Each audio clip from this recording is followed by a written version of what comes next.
Hello दोस्तों, आप सभी का स्वागत है यूपीएससी नेट प्लेटफॉर्म पर। मैं तरुण गुप्ता आज यहाँ पर UP triple S C PET को ध्यान में रखते हुए घटना चक्र के माध्यम से हम सभी सब्जेक्ट को कवर कर रहे हैं, जो कि आपके जीएस के जितने भी सब्जेक्ट हैं।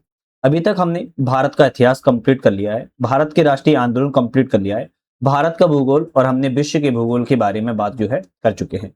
नेक्स्ट हमारी आज की जो वीडियो होने वाली है, इसमें हम भारतीय अर्थव्यवस्था के बारे में बात करेंगे। हालांकि इंडियन इकोनॉमी को आप सभी अवॉइड करते हैं, लेकिन मैं कहता हूं बहुत इंपॉर्टेंट होता है, क्योंकि इकोनॉमी जो सभी अवॉइड करते हैं आप इसको पढ़ लेते हो, 5 क्वेश्चन आपके बन जाते हैं, तो कहीं ना कहीं आपके एग्जाम्स के लिए बहुत ही ज्यादा महत्वपूर्ण है। अब इंडियन इकोनॉमी के बाद हम किसकी बात करेंगे, तो आपको याद रखना है इंडियन इकोनॉमी के बाद हमारी पॉलिटी सेगमेंट पे हम बात करेंगे। पॉलिटी के फिर हमारी क्लासेस आना स्टार्ट जो है हो जाएंगे, तो कहीं ना कहीं बहुत ही ज्यादा ही महत्वपूर्ण है बुक। अगर आपको इस बुक को लेना है तो आप मार्केट से भी ले सकते हो, या फिर ऑफलाइन या ऑनलाइन जो भी आपको ठीक लगे वहां से ले लीजिएगा। अब हम भारतीय अर्थव्यवस्था में बात किया है, तो सबसे पहले 1947 से 1991 तक की अर्थव्यवस्था को सबसे पहले हम देख लेते हैं। और योजना आयोग और पंचवर्षीय योजनाओं सबसे ज्यादा क्वेश्चन आए हैं, सबसे पहले हम इसी को देखेंगे। पहला क्वेश्चन आता है कि भारत की 12वीं पंचवर्षीय योजना का मुख्य उद्देश्य क्या था। आप समझ सकते हो, पंचवर्षीय योजनाएं तो बंद हो चुकी थी, लेकिन राजस्व निरीक्षक परीक्षा 2016 में क्वेश्चन पूछा गया है कि भारत की 12वीं पंचवर्षीय योजना का मुख्य उद्देश्य क्या था। आप कहेंगे तेज, सतत, अधिक सम्मिलित विकास से संबंधित रही थी। डी ऑप्शन करेक्ट है। 12वीं पंचवर्षीय योजना faster, sustainable, more inclusive growth से संबंध रही है। 12वीं पंचवर्षीय योजना 2012 से 2017 तक के टाइम पीरियड में संबंधित थी। इसमें जीडीपी की वार्षिक वृद्धि दर 8% रहने का अनुमान बताया गया था। कृषि में वृद्धि दर 4%, विनिर्माण क्षेत्र में 10% की वृद्धि, और प्रत्येक राज्य को भी औसतन उच्च आर्थिक वृद्धि 11वीं पंचवर्षीय की तुलना में करनी चाहिए थी। नेक्स्ट क्वेश्चन आता है कि 11वीं पंचवर्षीय योजना की अवधि क्या थी। अब 2023 में क्वेश्चन आया था पैट के एग्जाम में। 11वीं पंचवर्षीय योजना की अवधि 2007 से 2012 रही है, क्या रखना है। 1 जनवरी 2015 को बात किया है, योजना आयोग समाप्त कर दिया गया था। योजना आयोग के स्थान पर नीति आयोग का गठन जो है किया गया था। 9वीं पंचवर्षीय योजना 1997 से 2002 में ग्रामीण क्षेत्रों में बीपीएल के लिए एक निश्चित की गई वार्षिक पारिवारिक आय क्या स्तर पर था। 20,000 रुपए का वार्षिक परिवार आय का निश्चित यहाँ पर जो है देखने को मिला था। पंचवर्षीय योजना के किस संस्करण का उद्देश्य खाद्यान्न उत्पादन में तेजी लाना, रोजगार के अवसर बढ़ाना, खाद्य कार उत्पादकता पर ध्यान केंद्रित करते हुए उत्पादकता बढ़ाना था, और जो कि बहुत सफल भी रही है। तो आप कहेंगे 7वीं पंचवर्षीय योजना में लाई गई थी। 7वीं पंचवर्षीय योजना में खाद्यान्न उत्पादन में तेजी लाना, रोजगार के अवसर बढ़ाना, खाद्य कार जैसे उत्पादकता पर ध्यान करना इसका लक्ष्य था। पैट 2023 में ये भी क्वेश्चन आपका आया था। किस पंचवर्षीय योजना के बाद रोलिंग प्लान लागू जो है किया जाना था। तो रोलिंग प्लान किस पंचवर्षीय योजना के बाद लागू किया जाना था। 5वीं पंचवर्षीय योजना के बाद रोलिंग प्लान को लागू किया जाना था। हालांकि यह प्लान जो है मोरारजी देसाई की नेतृत्व वाली जनता पार्टी सरकार ने लागू किया था। जनता पार्टी की सरकार ने पंचवर्षीय योजना को 1 वर्ष पूर्व ही समाप्त करके रोलिंग प्लान को जो है लागू किया हुआ था। नेक्स्ट क्वेश्चन आता है भारत की पंचवर्षीय योजनाओं को अंतिम स्वीकृति किसके द्वारा दी गई थी। तो आप कहेंगे राष्ट्रीय विकास परिषद। राष्ट्रीय विकास परिषद के द्वारा जो है आप कहेंगे अंतिम रूप से स्वीकृति पंचवर्षीय योजनाओं को राष्ट्रीय विकास परिषद के द्वारा दी गई थी। लेकिन 1 जनवरी 2015 को योजना आयोग के स्थान पर नीति आयोग का गठन कर दिया गया था। भारत की तीसरी पंचवर्षीय योजना के संस्करण को गाडगिल योजना के नाम से जाना जाता है। तो भारत की तीसरी पंचवर्षीय योजना को गाडगिल योजना के नाम से जाना जाता है। आप कहेंगे 1961 से लेके 1966 तक जो है आपके तीसरी पंचवर्षीय योजना थी, जिसे गाडगिल योजना के नाम से भी जाना जाता है। इस पर सबसे ज्यादा रक्षा क्षेत्र पर जो है ध्यान केंद्रित किया गया था। किस संस्थान ने India's booming gig and platform economy शीर्षक से रिपोर्ट जारी की है। तो India's booming gig and platform economy शीर्षक से रिपोर्ट जो है नीति आयोग के द्वारा जारी की गई थी, ध्यान रखना है। नेक्स्ट क्वेश्चन आता है योजना आयोग के अंतिम उपाध्यक्ष कौन थे। तो योजना आयोग के अंतिम उपाध्यक्ष श्री मोन्टेग सिंह अहुलीवालिया योजना आयोग के अंतिम उपाध्यक्ष थे, याद रखना है। स्थिरता के विकास के उद्देश्य से कौन सी पंचवर्षीय योजना शुरू की गई है। स्थिरता के विकास के उद्देश्य से कौन सी पंचवर्षीय योजना शुरू की गई है। आप कहेंगे चौथी पंचवर्षीय योजना ग्रोथ एंड स्टेबिलिटी के लिए जो है जानी जाती है। 1969 से लेकर 74 तक आपको देखने को मिलेगी चौथी पंचवर्षीय योजना। अब पंचवर्षीय योजनाओं के बाद हमारा नेक्स्ट आता है चैप्टर हरित क्रांति, ग्रीन रेवोल्यूशन के बारे में बात किया है। आप सभी को पता होगा कि वेरी इंपॉर्टेंट चैप्टर है और यहां से आपके एग्जाम में क्वेश्चन आते भी हैं। हरित क्रांति आंदोलन कब से कब तक चलाया गया है। तो आप कहेंगे 1967 से 1990 तक जो है आपके हरित क्रांति आंदोलन को 1967 से 1990 के दौरान चलाया गया है। भारत में हरित क्रांति की शुरुआत 1966 में institute of social and economic change के अनुसार प्रारंभिक हरित क्रांति 1967 से 68 और 89 से 80 तक एवं विकसित हरित क्रांति 1981 से 89-90 तक जो है चलाई गई थी। प्रथम चरण के द्वारा हरियाणा, पंजाब, उत्तर पश्चिमी उत्तर प्रदेश में लागू की गई थी। भारत में हरित क्रांति के जनक डॉक्टर एम.एस. स्वामीनाथन को माना जाता है। इसके द्वारा भारत में उच्च उत्पादकता बीजों गेहूं का विकास किया गया तथा विश्व में हरित क्रांति के जनक जो है नॉर्मन अर्नेस्ट बोरलॉग को माना जाता है। तो भारत में हरित क्रांति के जनक डॉक्टर एम.एस. स्वामीनाथन को और विश्व में हरित क्रांति के जनक नॉर्मन अर्नेस्ट बोरलॉग को माना जाता है। इसे भारत में हरित क्रांति के जनक के रूप में माना जाता है, आप कहेंगे एम.एस. स्वामीनाथन को जाना जाता है। किस राज्य को हरित क्रांति के लिए भारत में आरंभ स्थल के रूप में चुना गया था? आप कहेंगे पंजाब में आरंभ स्थल के रूप में इन सभी में चुना गया। हालांकि पंजाब के साथ साथ हरियाणा, पश्चिमी उत्तर प्रदेश में भी चुना गया था।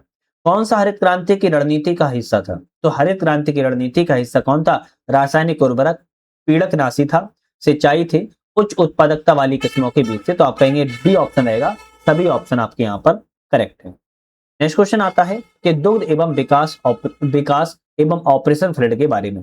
भाई दूध विकास के बारे में 2017-18 के दौरान कौन सा देश दुनिया का सबसे बड़ा दूध उत्पादक देश बना है? आप कहेंगे भारत। भारत जो है 2022 में भी बताया गया है, भारत टॉप पर है, फिर यूएसए, फिर पाकिस्तान, चीन और ब्राजील जो है दूध उत्पादक देशों की श्रेणी में आते हैं।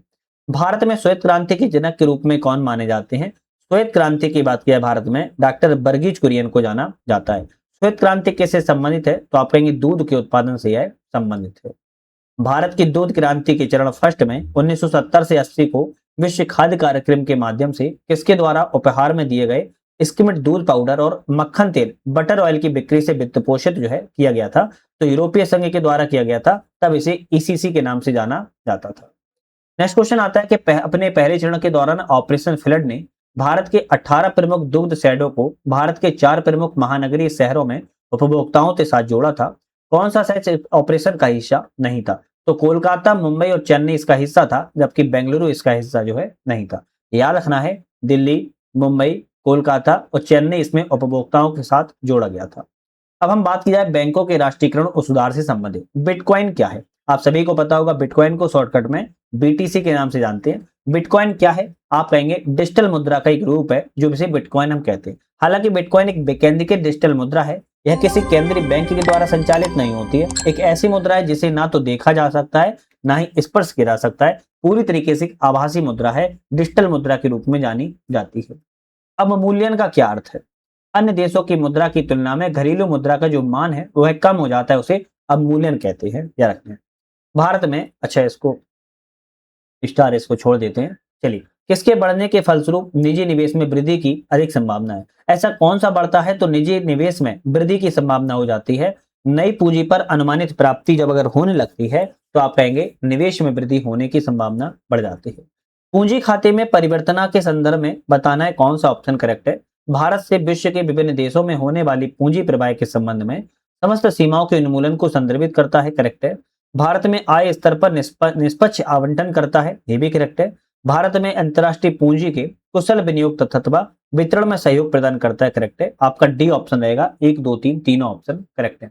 बैंक दर क्या होती है? क्या कह रहा है कि बैंक रेट जो है क्या होती है? अगर बैंक रेट की बात की जाए कि देश के केंद्रीय बैंक के द्वारा दी जाने वाली जो अधिक ब्याज दर होती है उसे क्या कहते हैं? बैंक रेट कहते हैं। मतलब कि भारत के संदर्भ में समझे, आरबीआई से अगर कोई बैंक जो है लोन लेती है तो उसे बैंक रेट के दर पर ही दिया जाता है। वो जिस दर पर भारतीय रिजर्व बैंक वाणिज्यिक बैंकों को पैसा उधार देती है उसे क्या कहते हैं? उसे आप कहेंगे रेपो दर कहते हैं। क्या कहते हैं? रेपो दर वह दर होती है जो भारतीय रिजर्व बैंक आरबीआई सरकारी प्रतिभूतियों के बदले भारत में वाणिज्यिक बैंक या वित्तीय संस्थानों को पैसा उधार देती है। जब नगद आरक्षित अनुपात CRR आरबीआई द्वारा बढ़ाया जाता है तो क्या होता है? अर्थव्यवस्था में पैसे की जो आपूर्ति सप्लाई होती है वो कम हो जाती है। क्यों? जब CRR बढ़ाएंगे तो बैंकों को CRR ज्यादा रखना होता है, आरबीआई के पास रखना होता है, उनके पास तरलता कम हो जाती है। जब तरलता कम हो जाएगी तो क्या होगा? जब तरलता कम हो जाएगी तो वित्तीय समावेशन कम होगा, और जब वित्तीय समावेशन कम होगा तो उत्पादन कम होगा, तो आर्थिक समृद्धि दर जो है कम होती नजर आती है। कौन सा भारत में बैंकिंग क्षेत्र में महत्वपूर्ण सुधारों में से एक नहीं है? तो घटी हुई CRR और SLR सही है, ब्याज दर का विनिमय सही है, नई पीढ़ी बैंक शामिल है, SLR वर्धित ये शामिल नहीं होता है। आप कहेंगे सुधारों में नहीं देखने को मिलता है। राष्ट्रीय प्रबंधन संस्थान NIBM की स्थापना 1969 में किसके द्वारा भारत सरकार के परामर्श से बैंक प्रबंधन की अनुसंधान, प्रशिक्षण, शिक्षा, परामर्श की एक स्वायत्त शीर्ष संस्थान के रूप में की गई थी? आप कहेंगे भारतीय रिजर्व बैंक, आरबीआई की स्थापना को किया गया था।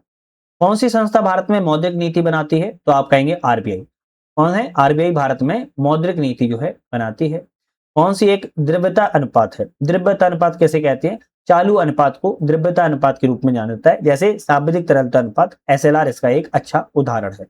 भारत में कृषि और संबंधित कार्यक्रम कार्यकलापों को किसके द्वारा सबसे अधिक उधार प्रदान किया जाता है? तो आप कहेंगे वाणिज्यिक बैंकों के द्वारा सबसे ज्यादा उधार प्रदान किया जाता है। नेक्स्ट क्वेश्चन आता है, बैंकों के राष्ट्रीयकरण के प्रथम चरण के दौरान किस बैंक का राष्ट्रीयकरण नहीं किया गया? तो बैंकों के राष्ट्रीयकरण हुआ तो उस दौरान प्रथम चरण में किस बैंक का नहीं किया गया? देना बैंक का किया गया था, केनरा बैंक का, सेंट्रल बैंक ऑफ इंडिया, लेकिन विजया बैंक का राष्ट्रीयकरण जो है नहीं किया गया था। विजया बैंक का नाम जो है आप कहेंगे नहीं था, जबकि देना bank, Canara bank, central bank of India का पहले राष्ट्रीयकरण के दौरान जो है नाम था। वर्ष किस वर्ष भारत में बैंकों का राष्ट्रीयकरण किया गया? आप कहेंगे 19 जुलाई 1969 को 14 बड़े बैंकों का राष्ट्रीयकरण किया गया था। दूसरा राष्ट्रीयकरण 15 अप्रैल 1900 सरकार के द्वारा 6 बैंकों का किया गया। तो पहली बार 14 बैंकों का किया गया, दूसरी बार 6 बैंकों का राष्ट्रीयकरण जो है किया गया था। नेक्स्ट क्वेश्चन, अच्छा फिर उसके बाद 2019 में भी भारत ने 10 सार्वजनिक क्षेत्र के बैंकों का विलय करके 4 बड़े सार्वजनिक क्षेत्र के बैंक जो है बनाए हैं। वर्तमान में भारतीय स्टेट बैंक सहित कुल 12 सार्वजनिक क्षेत्र के बैंक है। ठीक है, 1969 में कितने प्रमुख निजी बैंकों का राष्ट्रीयकरण किया गया था? आप कहेंगे 14 बैंकों का राष्ट्रीयकरण किया गया। वाणिज्यिक बैंक दूसरे राष्ट्रीयकरण में बैंकों का कितना राष्ट्रीयकरण किया गया? 6 बैंकों का आप कहेंगे राष्ट्रीयकरण दूसरी बार में 1980 में किया गया था। निम्नलिखित में से किस अधिनियम ने बैंकों के राष्ट्रीयकरण की शर्तों निर्धारित की थी? ऐसा कौन सा बैंकों का राष्ट्रीयकरण था जिसने शर्तें निर्धारित की? बैंकिंग कंपनी उपक्रमों का अधिग्रहण हस्तांतरण अधिनियम 1970 के द्वारा जो है बैंकों का राष्ट्रीयकरण किया गया था। भारत में निम्नलिखित में से किस बैंक ने सर्वप्रथम इंटरनेट बैंकिंग की सेवाएं शुरुआत की थी? आईसीआई बैंक के द्वारा सबसे पहले इंटरनेट बैंकिंग की सेवाओं को शुरुआत किया गया था। भारत में एटीएम का सर्वप्रथम संचालन 1987 में मुंबई में एचएसबीसी बैंक के द्वारा लगाया गया था। निम्नलिखित में से भारत में कौन सा बैंक सार्वजनिक क्षेत्र का बैंक नहीं है? तो इलाहाबाद बैंक, जिसे वर्तमान में इंडियन बैंक में परिवर्तन कर दिया गया, Punjab national bank, UCO bank, ये सभी सार्वजनिक बैंक के बैंक है। जबकि फेडरल बैंक लिमिटेड की बात किया, ये कैसा बैंक है? ये एक निजी क्षेत्र का बैंक है, यह रखना है। भारत में सार्वजनिक क्षेत्र के बैंकों में सबसे बड़ा बैंक कौन सा है? आप कहेंगे स्टेट बैंक ऑफ इंडिया है, जिसे एसबीआई के नाम से जानते हैं। The imperial bank of India के राष्ट्रीयकरण के पश्चात क्या नाम दिया गया? The imperial bank of India के राष्ट्रीयकरण के पश्चात भारतीय स्टेट बैंक नाम दिया गया था। कब हुआ था? 1 जुलाई 1955 को इसका गठन किया गया था। कौन सा वाणिज्यिक बैंक नहीं है? तो एचएसबीसी, आईसीआईसीआई बैंक, भारतीय स्टेट बैंक। आप कहेंगे ये सभी आपके कैसे वाणिज्यिक बैंक है, जबकि सिडबी बैंक एक वाणिज्यिक बैंक नहीं है। सिडबी बैंक एक अलग श्रेणी में आता है, ध्यान रखना है। भारतीय लघु उद्योग विकास बैंक है, ना कि यह वाणिज्यिक बैंक है। भारत में बैंकों द्वारा कृषि में सूक्ष्म वित्त प्रयास महिलाओं के लिए छोटे समूह के गठन पर टिकी हुई है। इसे क्या कहा जाता है? स्वावलंबन दल के नाम से इसको जाना जाता है। रिजर्व बैंक ने बैंकों एवं अन्य संस्थाओं को किस दर में परिवर्तन करने का निर्देश दिया है? आप कहेंगे मेबोर दर में, MIBOR जिसे कहते हैं, मेबोर दर में परिवर्तन करने का निर्देश जो है दिया हुआ है, जिसे Mumbai inter bank outright rate जो है कहते हैं। कौन सा संगठन भारत में सभी जिलों के लिए ग्रामीण उधार योजना तैयार करता है? आप कहेंगे नाबार्ड। नाबार्ड का full form national bank for agriculture and rural development है। भारत के सभी जिलों में ग्रामीण उधार योजनाओं को तैयार करता है। ग्रामीण बैंक की स्थापना की बात करें 12 जुलाई 1982 की गई थी। एक क्वेश्चन आपका एग्जाम में बनता है। 1981 में किस अधिनियम के माध्यम से संसद द्वारा राष्ट्रीय कृषि और ग्रामीण विकास बैंक नाबार्ड को मंजूरी दी गई है? तो आप कहेंगे अधिनियम 61 के तहत मंजूरी दी गई थी। फिर जिसकी स्थापना 12 जुलाई 1920 को की गई थी, 12 जुलाई 1982 की गई थी शिवरामन समिति के सिफारिश पर। नाबार्ड का फुल फॉर्म क्या है? तो आप कहेंगे national bank for agriculture and rural development bank जो है नाबार्ड का फुल फॉर्म है। नाबार्ड की स्थापना किस वर्ष की गई थी? तो आप कहेंगे 1982 में की गई थी। कृषि एवं ग्रामीण क्षेत्रों को वित्त पोषण करने वाली केंद्रीय शीर्ष संस्था कौन सी है? तो कृषि और ग्रामीण क्षेत्रों को जो वित्त पोषण करती है, नाबार्ड वित्त की शीर्ष संस्था है। आयात निर्यात एग्जिम बैंक का स्थापित किया गया था, तो अब कहेंगे 1982 में आयात बैंक को स्थापित किया गया था। ऐसा राज्य जहां कोई क्षेत्रीय ग्रामीण बैंक नहीं है, तो आप कहेंगे मणिपुर में है, नागालैंड में है, जम्मू कश्मीर में है। सिक्किम में कोई भी क्षेत्रीय ग्रामीण बैंक नहीं है, क्या रखना है। वर्तमान में जम्मू कश्मीर में एक केंद्रशासित प्रदेश है जहां पर क्षेत्रीय ग्रामीण बैंक आप कहेंगे है। कौन सी प्रथम इको माइक्रो वित्त कंपनी जो भारत में अगस्त 2015 के में एक बैंक के रूप में परिवर्तित की गई है? बंधन बैंक। बंधन बैंक को हाल ही में प्रथम माइक्रो वित्त कंपनी के रूप में जो है ट्रांसफर किया गया है। निम्नलिखित में से बैंक और उसके उद्देश्य का कौन सा संयोजन सही है? तो आप कहेंगे आरआरबी कृषि अर्थ प्रबंधन से सम्मिलित होते हैं, आईडीबीआई औद्योगिक विकास बैंक से सम्मिलित है, नाबार्ड टिकाऊ और कृषि समन्वित ग्रामीण विकास से सम्मिलित है, आरबीआई मौद्रिक नीति तैयार करना उसके कार्यान्वयन निगरानी से संबंधित है। रिजर्व बैंक ऑफ इंडिया की स्थापना किस वर्ष की गई थी? आप कहेंगे 1935 में आरबीआई की स्थापना की गई थी, 1 अप्रैल 1935 को। आरबीआई ने 12 जुलाई 2021 से किस भुगतान तंत्र को नए कार्ड के रूप में प्रतिबंध लगा दिया है? तो मास्टर कार्ड पर जो है प्रतिबंध लग चुका है, जबकि रुपे कार्ड और वीजा कार्ड वर्तमान में भी चालू है। यदि आरबीआई नगद कोष अनुपात को घटा दे तो साख सर्जन पर क्या असर पड़ेगा? आप कहेंगे साख सर्जन क्षमता बढ़ जाएगी। अगर आरबीआई जो कोष नगद है, किसको नगद कोष अनुपात आपको घटा देता है तो साख सर्जन बैंकों की क्षमता जो है बढ़ जाती है। 100 रुपए के नोट किसके द्वारा हस्ताक्षरित किए जाते हैं? आप कहेंगे आरबीआई के गवर्नर के द्वारा हस्ताक्षरित किए जाते हैं। ये याद रखना है, 1 रुपए के नोट को छोड़कर सभी नोटों पर आरबीआई के गवर्नर के हस्ताक्षर होते हैं। 1 रुपए के नोट पर जो है भारत के वित्त सचिव के हस्ताक्षर की जाती है। 10 रुपए के नोट पर किसका हस्ताक्षर होता है? अभी हमने बताया 1 रुपए से बड़ा है तो आरबीआई के गवर्नर के हस्ताक्षर होंगे। केवल 1 रुपए के नोट पर आप कहेंगे सिर्फ वित्त सचिव के हस्ताक्षर की जाते हैं। भारत में बैंकिंग लोकपाल के बारे में कौन सा सही है? Banking Lokpal reserve bank of India के द्वारा नियुक्त एक वरिष्ठ अधिकारी है जो ग्राहकों की शिकायतों का समाधान करता है। ए ऑप्शन आपका यहाँ पर करेक्ट है। एक्सिस बैंक ने डिजिटल भुगतान स्वीकार करने के लिए देश की पहली जेब के आकार की स्वाइप मशीन लॉन्च किया है, जिसे क्या कहते हैं? जिसे माइक्रो पे के नाम से जाना जाता है। इस नाम से जैसे कहेंगे माइक्रो पे के नाम से इसको जाना जाता है। आप कहेंगे एक्सिस बैंक के द्वारा शुरुआत किया गया है। वर्ष 1991 में आर्थिक सुधार हुए और उसके बाद की अर्थव्यवस्था में परिवर्तन देखने को मिला है। अब इसकी बात करेंगे। भारत में आर्थिक सुधार 1991 के दौरान प्रधानमंत्री कौन थे? तो आप कहेंगे बीपी नरसिम्हा राव थे। इस समय प्रधानमंत्री पीबी नरसिम्हा राव थे और वित्त मंत्री की बात करें डॉक्टर मनमोहन सिंह थे।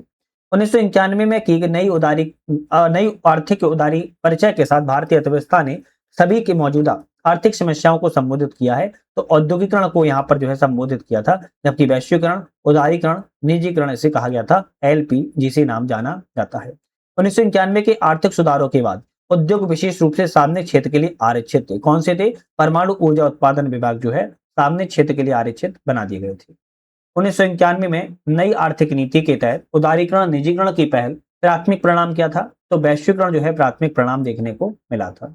1991 के आर्थिक सुधारों के द्वारा किस समस्या की ओर ध्यान दिया गया था? तो आर्थिक नीति की असफलता की ओर, विदेशी मुद्रा के भंडार के संकट की ओर, भारतीय रुपए के मूल्यह्रास की ओर। आपका डी ऑप्शन यहाँ पर करेक्ट रहेगा। 1991 में नई आर्थिक नीति के तहत संरचनात्मक समायोजन कार्यक्रमों का हिस्सा नहीं था। कौन नहीं था? औद्योगिक सुधार थे, कर सुधार थे, राजकोष सुधार थे, जबकि भुगतान संतुलन समायोजन इस समय जो है आपके कार्यान्वयनों का हिस्सा नहीं था। कौन सा विनिवेश आयोग से संबंधित है? तो जीवी रामकृष्णा जो है आपके विनिवेश आयोग से संबंधित है, याद रखना है। नई आर्थिक नीति को सामान्यतः विकास के किस मॉडल के रूप में जाना जाता है? आप कहेंगे एलपीजी मॉडल के रूप में जाना जाता है। ए ऑप्शन करेक्ट है। केंद्र सरकार की आय का सबसे बड़ा हिस्सा कहां से प्राप्त होता है? उत्पाद शुल्क से प्राप्त होता है, याद रखना है। उत्पाद शुल्क सबसे ज्यादा इस समय तो जीएसटी से प्राप्त जो है हो रहा है। नवंबर 2018 के अंत तक भारत का राजकोषीय घाटा कितना रहा है? 4.61 लाख करोड़ रुपए जो है राजकोषीय भारत का घाटा था। कौन गैर योजना व्यय का सबसे महत्वपूर्ण आइटम कौन सा है? तो गैर योजना व्यय का सबसे महत्वपूर्ण आइटम ब्याज भुगतान है। गत वर्ष विश्व में वर्ष 2016-17 के रक्षा बजट पर भारत का विभिन्न देशों की तुलना में कौन सा स्थान है? तो चौथा स्थान है। निम्नलिखित में से भारत में थोक मूल्य सूचकांक के मुख्य घटक कौन से? थोक मूल्य सूचकांक प्राथमिक वस्तुएं आती हैं, ईंधन और बिजली आती है और आपके विनिर्मित उत्पाद आते हैं। सेवाओं को थोक मूल्य सूचकांक में शामिल नहीं किया जाता है। ये ऑप्शन आपका यहाँ पर सही है। प्राथमिक वस्तुएं, ईंधन, बिजली और विनिर्मित उत्पादों को शामिल किया जाता है। कौन सा क्षेत्र भारत का सबसे बड़ा नियोक्ता है? तो आप कहेंगे प्राथमिक प्राइमरी सेक्टर जो है सबसे बड़ा नियोक्ता है। किसी भी विकासशील अर्थव्यवस्था के प्रारंभिक चरणों में अधिकांश गतिविधियां किस क्षेत्र से संबंधित होती हैं? प्राथमिक क्षेत्र से संबंधित होती है। डी ऑप्शन करेक्ट है। भारत में निम्नलिखित में से क्या अप्रत्यक्ष कर की श्रेणी में आता है? अप्रत्यक्ष कर की श्रेणी में सेवा कर आता है। कौन सा? सेवा कर जो है अप्रत्यक्ष कर की श्रेणी में आता है। अप्रत्यक्ष कर में आयकर, संपत्ति कर, निगम कर आते हैं। अप्रत्यक्ष कर में जीएसटी आता है, उत्पादन कर, आयात कर आते हैं और राज्य सरकारों के प्रत्यक्ष कर में बिक्री कर, राज्य उत्पादन पर कर, मनोरंजन और वैट टैक्स जो है आते हैं। भारत में आयकर को क्या कहा जाता है? भारत में प्रत्यक्ष और परिगामी कर को आपका जो है भारत में आयकर ही कहा जाता है। राजस्व का एक उदाहरण है, राजस्व का एक प्रिंटर की मरम्मत करना राजस्व व्यय का एक उदाहरण है। केंद्र सरकार के विकास व्यय में शामिल नहीं है। कौन शामिल नहीं है? रक्षा व्यय केंद्र सरकार के विकास व्यय में शामिल नहीं होता है, जबकि आर्थिक सेवाओं पर व्यय, सामाजिक और सामुदायिक सेवाओं पर व्यय और राज्यों के लिए अनुदानों पर जो है शामिल की जाता है। घाटे की वित्त व्यवस्था का अर्थव्यवस्था पर क्या प्रभाव पड़ता है? घाटे की वित्त व्यवस्था का अर्थव्यवस्था पर मुद्रास्फीति का प्रभाव पड़ता है। ए ऑप्शन यहाँ पर करेक्ट है। वह स्थिति जब एक अर्थव्यवस्था में पैसे की आपूर्ति वस्तु सेवाओं की आपूर्ति अधिक हो जाती है, उसे क्या कहलाती है? इसे मुद्रास्फीति कहते हैं। ऐसी कोई अर्थव्यवस्था है जिसमें पैसे की सप्लाई वस्तु और सेवाओं की आपूर्ति ऐसे अधिक हो जाए, इसे इन्फ्लेशन के रूप में से जाना जाता है। सकल घरेलू बचत में कौन योगदान करता है? तो आप कहेंगे परिवार सबसे ज्यादा योगदान करता है। एमएसएमई जे सतत जेडईडी प्रमाणन योजना के तहत मध्यम उद्यमों को उनके व्यवसायों में कितना प्रतिशत सब्सिडी मिलती है? 50% की सब्सिडी दी जाती है। वर्ष 2014 के पश्चात को सुधार किए गए कृषि में नवाचार उद्यमिता को बढ़ावा देने के उद्देश्य से भारत सरकार स्टार्टअप उन्हें संभावित निवेशकों से जोड़ने में सक्षम बनाने के लिए एक नया कार्यक्रम शुरू कर रही है। इस कार्यक्रम का नाम क्या है? इसे हम एग्री उड़ान के नाम से जानते हैं। किस नाम से? एग्री उड़ान के नाम से जानते हैं। विज्ञान भवन नई दिल्ली में प्रधानमंत्री मोदी के द्वारा औपचारिक रूप से मेक इन इंडिया पहल की शुरुआत कब की गई थी? तो मेक इन इंडिया पहल की शुरुआत की बात की जाए तो 25 सितंबर 2014 को की गई है। नेक्स्ट आता है कि मेक इन इंडिया कार्यक्रम कितने क्षेत्रों पर केंद्रित है? तो 25 क्षेत्रों पर यह केंद्रित है। वस्तु एवं सेवा कर, अब हम किसके? गुड्स एंड सर्विस टैक्स के बारे में, जीएसटी के बारे में बात कर रहे हैं। वर्तमान में वस्तु एवं सेवा कर, गुड्स एंड सर्विस टैक्स नामक नई कर व्यवस्था के उच्चतम प्रतिशत का स्लैब कितना है? तो उच्चतम प्रतिशत का स्लैब जो है 28% जो है रखा गया है। वस्तु एवं सेवा कर जीएसटी कितने घटकों में विभाजित किया गया है? तो आप कहेंगे 3 घटकों में विभाजित किया गया है। सीजीएसटी केंद्रीय कर, एसजीएसटी राज्य कर, एकीकृत आईजीएसटी जिसे हम कहते हैं। सेंट्रल का, स्टेट का, इंटीग्रेटेड का। वस्तु एवं सेवा कर जीएसटी भारत में 1 जुलाई 2017 को पेश किया गया था। तो कब किया गया था? 1 जुलाई 2017 को जीएसटी भारत में पेश किया गया था। एक सुनिश्चित करने के लिए जीएसटी का लाभ उपभोक्ताओं तक पहुंचाया जाए, सरकार ने राष्ट्रीय मुनाफाखोरी रोधी प्राधिकरण की स्थापना की, लेकिन 1 दिसंबर 2022 से सभी जीएसटी मुनाफाखोरी रोधी शिकायतों के निपटारे के लिए किस संगठन की स्थापना की गई है? भारतीय प्रतिस्पर्धा आयोग की स्थापना जो है की गई थी। भारत में राष्ट्रव्यापी जीएसटी का विचार किसके द्वारा प्रस्तावित किया गया था? तो Calicut task force company Calicut task force के द्वारा जो है आपका जो है अप्रत्यक्ष करों को लेकर जो है आप क्या किया गया था? प्रस्तावित जो है किया गया था। जीएसटी की कौन सी प्रमुख विशेषता क्रेडिट के निर्बाध प्रवाह की अनुमति देती है? अंतिम उपभोक्ता पर कर के बोझ को कम कर देती है। तो गंतव्य आधारित कर को यह जो है कम करती है। अर्थव्यवस्था संबंधी कुछ विविध मिसलेनियस क्वेश्चन की बात किया है। 2019-20 के केंद्रीय बजट में महात्मा गांधी राष्ट्रीय गारंटी कार्यक्रम कितनी धनराशि आवंटित की गई थी? तो 60,000 करोड़ रुपए की राशि को आवंटन किया गया था। कौन सा कार्यक्रम भारत सरकार द्वारा ग्रामीण विकास के लिए शुरू किया गया है? तो आप कहेंगे राष्ट्रीय ग्रामीण आजीविका मिशन, मनरेगा, महात्मा गांधी राष्ट्रीय ग्रामीण रोजगार गारंटी अधिनियम, प्रधानमंत्री ग्रामीण आवास योजना। ये सभी आपके ग्रामीण विकास के लिए शुरुआत किए गए हैं। प्रधानमंत्री महिला सशक्तिकरण योजना के अंतर्गत महिला शक्ति केंद्र को किस अवधि के दौरान कार्यान्वयन के लिए अनुमोदन किया गया था? 2017-18 की अवधि के लिए जो है कार्यक्रम के लिए बनाया गया है।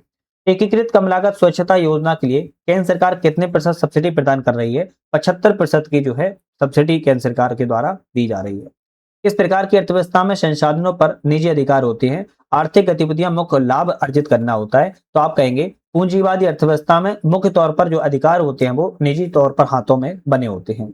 भारतीय आर्थिक नियोजन के जनक कौन है? तो भारतीय आर्थिक नियोजन के जनक एम विश्वेश्वरैया है। 1955 में भारत सरकार द्वारा भारत रत्न से सम्मानित किया गया है। फेमा का पूर्ण नाम क्या है? तो फेमा को फॉरेन एक्सचेंज मैनेजमेंट एक्ट कहते हैं। सी ऑप्शन करेक्ट है। भारत में एशिया का पहला निर्यात प्रसंस्करण क्षेत्र ईपीजेड कहां पर स्थित है? तो आप कहेंगे कांडला गुजरात में है स्थित है। वर्तमान में भारत सरकार ने आम लोगों के बीच में बचत को प्रोत्साहित करने के लिए किस योजना को पुनः शुरुआत किया है? किसान विकास पत्र के नाम से शुरुआत जो है किया हुआ है। 2024 से किसान पत्र विकास योजना पुनः प्रारंभ की गई है, जिससे जो है एक निश्चित दर वाली बचत योजना में लाभ जो है मिल सके।